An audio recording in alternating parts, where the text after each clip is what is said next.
Olá! Hoje em nosso canal Sabedoria para Viver, eu quero tratar do tema precipitação. Um subtítulo aqui para nós desenvolvermos é mesmo quando agimos precipitadamente. Mesmo quando agimos precipitadamente. O sábio de Provérbios, lá no capítulo 19, verso de número 2, nos diz assim: uma advertência que o texto sagrado nos traz. Não é bom proceder sem refletir, e peca quem é precipitado. Vou repetir aqui. Não é bom proceder sem refletir, e peca quem é precipitado. Precipitação, tá aí. Uma palavra rica em significados, não é verdade? Quando falamos em precipitação, vários são os significados dependendo do propósito em que a palavra é empregada. Se nós olharmos, por exemplo, no campo da meteorologia, ela se refere a qualquer fenômeno relacionado à queda de água do céu, seja em forma de neve, em forma de chuva, em forma de granizo. Se olharmos em química, por exemplo, ela é usada para descrever a formação de um elemento sólido por meio de uma reação que é denominado precipitado ou substância insolúvel.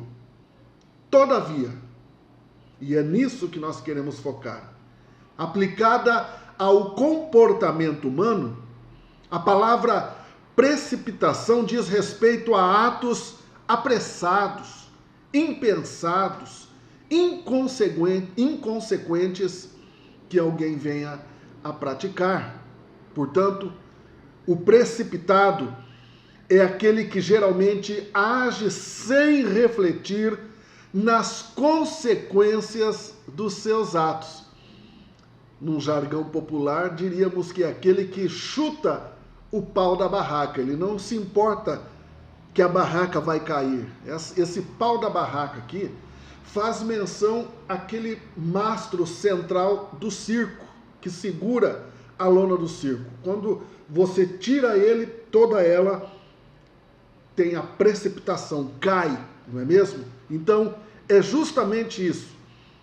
É aquele indivíduo, é aquela pessoa que age sem refletir nas consequências dos seus atos. Primeiro, ele toma a decisão e só depois considera os resultados da mesma. Quando considera, não é mesmo?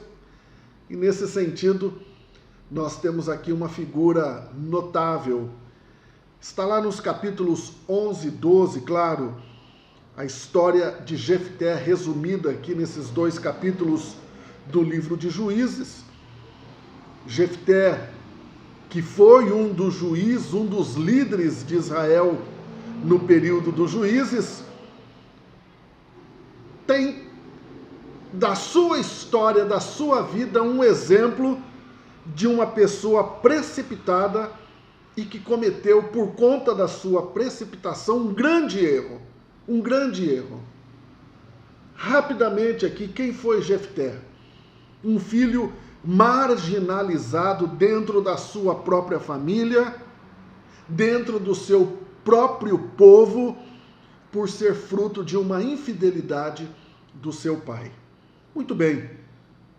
Embora se encontre outras referências bíblicas a respeito de Jefté em outras porções do texto sagrado, o capítulo 11 e 12 de Juízes é o que trata com mais propriedade desse tema ou a respeito da vida de Jefté.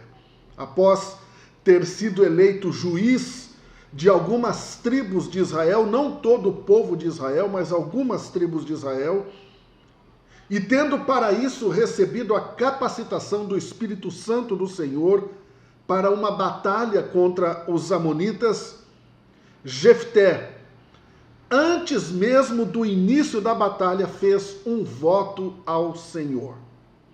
Jefté, pasmem, Jefté prometeu oferecer em holocausto quem lhe saísse ao encontro quando ele retornasse da sua casa, ou melhor, quando ele retornasse para a sua casa, caso o Senhor lhe concedesse a vitória. Está lá no capítulo 11, verso de número 31. E para a tragédia tanto de Jefté como da sua família, a primeira pessoa a encontrar-se com ele em seu regresso vitorioso da batalha foi a sua filha única. Eita! E aqui que está os problemas, porque embora Deus já tivesse garantido a vitória a Jefté, afinal de contas quem chamou foi Deus, quem vocacionou foi Deus, quem falou, vai que eu serei contigo e eu vou conceder a vitória para você. Então, embora Deus já tivesse garantido a vitória a Jefté, ele sentiu a necessidade de fazer um voto extra ao Senhor, como se a palavra de Deus para ele não fosse suficiente, ele precisava ir além. E a atitude impensada desse homem e o seu voto desnecessário custaram a vida de sua única filha. Eu não quero entrar aqui nos méritos exegéticos do texto, ou de correntes teológicas, ou de interpretação. O objetivo não é isso. O fato é que se Jó entrou para a história bíblica como um exemplo de paciência, Jefté deve ser considerado como um modelo de precipitação, um voto de louco, um voto que não deveria ser feito. Há que se deixar claro aqui que o problema de Jefté não foi a realização de um voto ao Senhor. Não é isso que está aqui em voga. Nem tampouco a dedicação de pessoas, que era comum naquela época. Dedicar pessoas ao Senhor, imolar pessoas ao Senhor, não. O problema com o voto de Jefté era que, além de desnecessário, ele incluía o sacrifício humano, algo que havia sido definitivamente proibido por Deus e, aliás, causa de Deus exterminar todo aquele povo, justamente por estarem cometendo tamanha aberração. Não é mesmo? Basta ler lá no livro de Números e no livro de Deuteronômio, nós vemos qual a real situação, o que aconteceu, né? Para que não venhamos falar, Deus foi injusto tirando aquele povo. Por que ele não tratou aquele povo? Por que ele não concedeu uma nova oportunidade? Quando nós estudamos de fato os acontecimentos ali do Velho Testamento, principalmente do Pentateuco e entrando ali em Josué e Juízes, fica muito claro o que estava acontecendo. Toda a possibilidade foi tentada, mas aquele povo de dura cerviz, idólatra, que não adorava a Deus e que ainda fazia ao contrário de tudo o que ele havia mandado. Então, aquilo que deveria ser a garantia suficiente da bênção divina sobre a empreitada de Jefté, parecia muito mais uma tentativa de manipular Deus. Exatamente. Manipular Deus. A força do meu voto vai fazer com que Deus haja também. Jefté não foi o único a ter feito isso. Se nós olharmos lá a história de Jacó, Jacó também havia tentado, no início das suas peregrinações, negociar com Deus. E por isso, vários são os exemplos de atitudes precipitadas, impensadas. Cabe aqui para nós uma reflexão, porque eu creio que ao falarmos sobre precipitação, e aqui no caso de Jefté, a história termina de uma forma triste, Em poucas palavras, diz que ele venceu os amonitas e depois gasta-se um tempo na narrativa de que ele havia cometido tamanha loucura ao prometer para Deus, porque a Bíblia diz o seguinte: não fique fazendo votos. Deus não está preocupado com sacrifícios. Aliás, é ele que diz: você está querendo me sacrificar animais aí, ovelhas? Ele falou: se eu tivesse fome, eu mataria e comeria. Tudo é meu. Percebe, irmãos? Percebe, vocês que estão me assistindo? Então, quando Jefté comete essa tamanha loucura, apesar de Deus já ter dado para ele a promessa da vitória, e ele, tentando manipular a Deus, oferece a sua filha em holocausto, algo que havia sido proibido, e que o povo sabia disso, e que era por esse motivo, desses sacrifícios humanos, é que Deus estava extirpando aquele outro povo. Talvez a gente olhe para isso e fale: ah, mas esse cara era isso, esse cara era aquilo. Não, a questão é eu e você. Eu e você. Quantas atitudes impensadas ao longo da vida. Ou se pensadas, não arrazoadas, não levadas a termo, a falar: olha, será que eu devo de fato proceder desta forma? Será que é esse mesmo caminho? Então, algumas lições nós podemos extrair dessa verdade. Por exemplo, como vencer a tendência de agir precipitadamente? Em muitas das situações que eu vejo de problemas na televisão, problemas no meio da família, é o agir precipitado que leva a assassinatos, a feminicídios, a pais abusando. Ou será que eu estou errado? Não foi a precipitação? E quando eu estou falando de precipitação aqui, eu estou falando de um ato impensado, onde a pessoa vai às últimas consequências, sem pensar nessas consequências.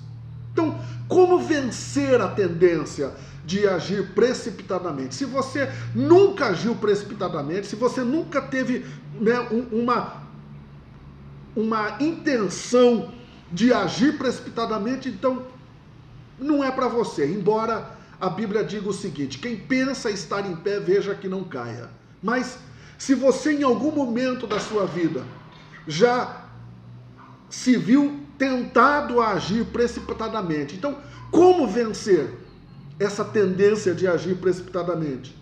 Como impedir que nossas decisões sejam tomadas pelo que nos impulsiona no momento da fúria, da raiva, da amargura, do ato impensado? Como evitar que outros, e aqui é muito importante, como evitar que outros colham os frutos dos nossos erros por agirmos sem refletir nas consequências de nossos atos? Pois bem, a história de Jefté nos ensina que a aprovação divina, preste atenção nisso, a aprovação divina sobre algumas áreas de nossa vida não oferece licença para agirmos precipitadamente em outras áreas. Ah, é uma bênção para pregar, para falar, para aconselhar. Tá, mas e daí? Isso não me dá o direito de agir precipitadamente nas outras áreas. Na vida sentimental, sexual, financeira, familiar. Uma coisa não é em detrimento de outra. Uma outra verdade aqui também que a história de Jefté nos ensina, na verdade é uma advertência contra a tendência humana de viver confiante nos acertos e glórias do passado. Muitas vezes a pessoa até conseguiu conquistar alguma coisa no passado, deu certo, agora cuidado. Não é porque deu certo é que está certo. É preciso ter sabedoria e discernimento para fazer esse equilíbrio e chegar a um consenso, não é mesmo? Portanto, que possamos viver com sabedoria, sabendo que Deus não anula em momento algum as nossas imperfeições, mas de forma graciosa, Ele opera por intermédio delas e através delas, usando muitas vezes como advertência para outros, né? Exemplos que a gente olha e fala, tá aí algo que eu preciso tomar cuidado para não fazer. Afinal de contas, todas as vezes que confiamos em nossas próprias habilidades, na nossa própria força, na nossa própria esperteza, somos propensos a tolices. Fique na paz.